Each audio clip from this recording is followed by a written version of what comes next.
एक क्वेश्चन है कि हमारे पास एक पैराबोला है u Y square equal to 4ax parabola दे दिया है, स्टैंडर्ड है और फ्रॉम द फोकस एस, ठीक है। तो कह रहा है कि distance of 2 points p and q।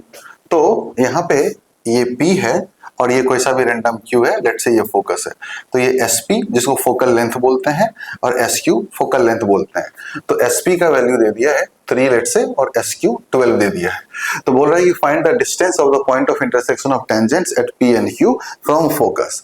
तो यहाँ पे टेंजेंट ड्रॉ करेंगे और यहाँ पे टेंजेंट ड्रॉ करेंगे। तो इनका जो point of intersection let's say r, हमें ये डिस्टेंस निकालना है। तो यहाँ पे एक स्टैंडर्ड प्रॉपर्टी भी होता है कि हम ये ऐसे लिखते हैं कि ये एस आर का square equal to S P into S Q, मतलब दोनों फोकल लेंथ जो है उनका जो प्रोडक्ट है that must be equal to उनके ऊपर जो टेंजेंट ड्रॉ करेंगे तो उनका जो पॉइंट ऑफ इंटरसेक्शन होगा टेंजेंट्स का, उसका फोकस से डिस्टेंस, ऐसा होता है। तो ये एस पी कितना होगा 3 और ये 12, तो 36 होगा। तो ये एस आर हो जाएगा 6। ये हमारा आंसर है। बट ये प्रॉपर्टी आता कैसे है? तो देखो, जब भी हम प्रॉपर्टी डिराइव करेंगे तो हम क्या करेंगे, हमेशा स्टैंडर्ड पैराबोला में करेंगे। और जैसे Y square equal to 4ax, तो ये स्टैंडर्ड ही है। तो यहाँ पे p जिसका पैरामेट्रिक वैल्यू t1 है, तो कोऑर्डिनेट हो जाएगा at स्क्वायर कॉमा 280, और यहाँ पे टेंजेंट और ये टेंजेंट एक दूसरे पॉइंट पे ये q, तो ये हो जाएगा at स्क्वायर कॉमा 282। तो point of intersection of tangents कैसे लिखते हैं, at1 t2, ये तो स्टैंडर्ड है, हमको याद होना चाहिए।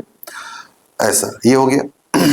देखो ये फोकस है तो ये फोकल लेंथ होगा और ये फोकल लेंथ होगा। फोकल लेंथ कैसे लिखते हैं, S P equal to A 1 plus T square और S Q equal to A 1 plus T square, जो भी उसका पैरामेट्रिक वैल्यू है डाल देते हैं। और हमें अब ये एस आर स्क्वायर ये निकाल लेना है, तो लिखते हैं एस आर स्क्वायर क्या हो जाएगा, डिस्टेंस फॉर्मूला, फोकस क्या हो जाएगा a,0, ये डिस्टेंस निकाल देंगे। कैसे होगा, A T one T two minus A का स्क्वायर डिस्टेंस फॉर्मूला, और ये ए t1 प्लस t2 माइनस 0 का होल स्क्वायर।